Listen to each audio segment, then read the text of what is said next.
नमस्कार दोस्तों, आज की न्यूज़ में आपका स्वागत है। दोस्तों, कल का दिन इजराइल के लिए अचानक से ब्लैक सैटरडे की तरह आया, जिसमें इस समय के समाचार के अनुसार 200 से ज़्यादा इजरायली लोग मारे जा चुके हैं। लेकिन इसका क्या कारण है और इस घटना के क्या परिणाम सामने आएंगे, इसके बारे में विस्तार से बात करेंगे। लेकिन आपसे रिक्वेस्ट है कि वीडियो को अंत तक देखिए।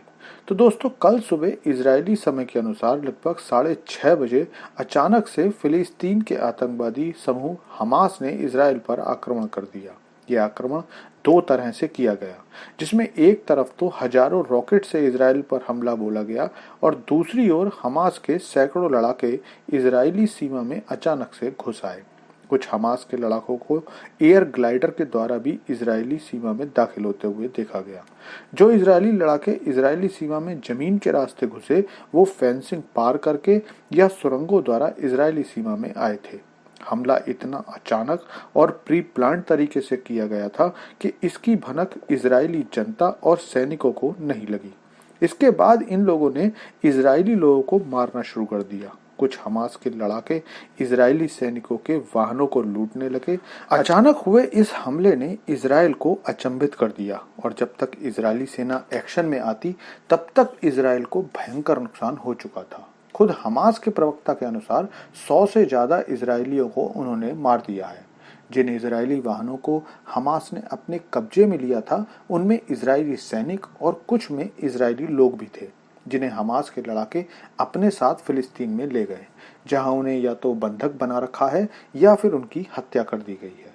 हमास के सीनियर कमांडर मोहम्मद जैफ ने कहा कि हमने अल अक्सा स्टॉर्म ऑपरेशन के तहत ये सारा अभियान चलाया है, जिसमें हमने एयरपोर्ट्स और मिलिट्री से जुड़े संस्थानों पर 5000 से ज्यादा रॉकेट से हमला किया। हमास के प्रवक्ता ने इशारों इशारों में बताया कि उन्हें लेबनान, इराक और ईरान से जुड़े लोगों का समर्थन प्राप्त है और अब वे इस ऑपरेशन को पूरा करके ही रहेंगे।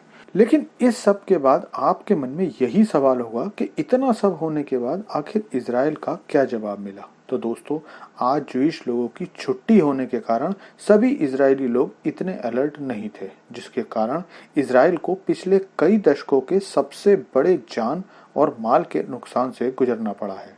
लेकिन अब इजरायली सरकार ने देश में स्टेट ऑफ वार घोषित कर दी है और सरकार ने साफ कर दिया है कि इस सब की कीमत हमास को चुकानी होगी। इसके बाद इजरायली सेना ने हमास पर हवाई हमले शुरू कर दिए हैं। और अगर हमास द्वारा किए गए हमलों की बात करें, तो इस फोटो को देखिए, जिसमें जो रेड कलर के स्पॉट बने हुए हैं, ये वही जगह हैं जहां की हमास ने रॉकेट से हमले किए हैं। ताजा खबर के अनुसार इजराइल ने ईरान सहित पूरे विश्व से इस युद्ध से दूर रहने को कहा है। इस समय भी हमास इजराइल के कई शहरों में घुस चुका है और वहां के लोगों को मार रहा है या अपने घरों को छोड़ जाने के लिए कह रहा है। लेकिन अब सवाल उठता है कि आखिर हमास ने इस हमले को अल अक्सा के नाम पर क्यों रखा। तो मैं आपको इस बारे में सब बताता हूँ, लेकिन आपसे रिक्वेस्ट है कि चैनल को सब्सक्राइब कर दीजिए, क्योंकि यहाँ आपको डिफेंस, फाइनेंस और फॉरेन पॉलिसी पर वीडियोस रोज मिलते हैं। तो दोस्तों, जिस अल अक्सा मस्जिद के नाम पर हमास ने इस ऑपरेशन का नाम रखा है, दरअसल मुस्लिमों में उसे मक्का और मदीना के बाद सबसे पवित्र समझा जाता है।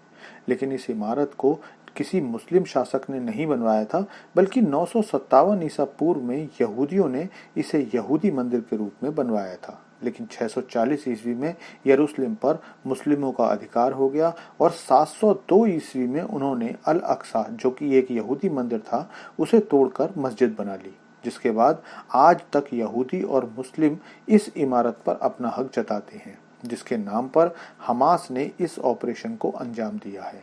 लेकिन अब इजराइल भी खुलकर मैदान में आ गया है और इजराइल के ऊर्जा और इंफ्रास्ट्रक्चर मिनिस्टर ने गाजा की लाइट काटने का आदेश दे दिया है। लेकिन इस बीच दर्जनों हमास के लड़ाके मारे जा चुके हैं और बहुत सी इमारतों को भी इजरायली सेना ने नष्ट कर दिया है।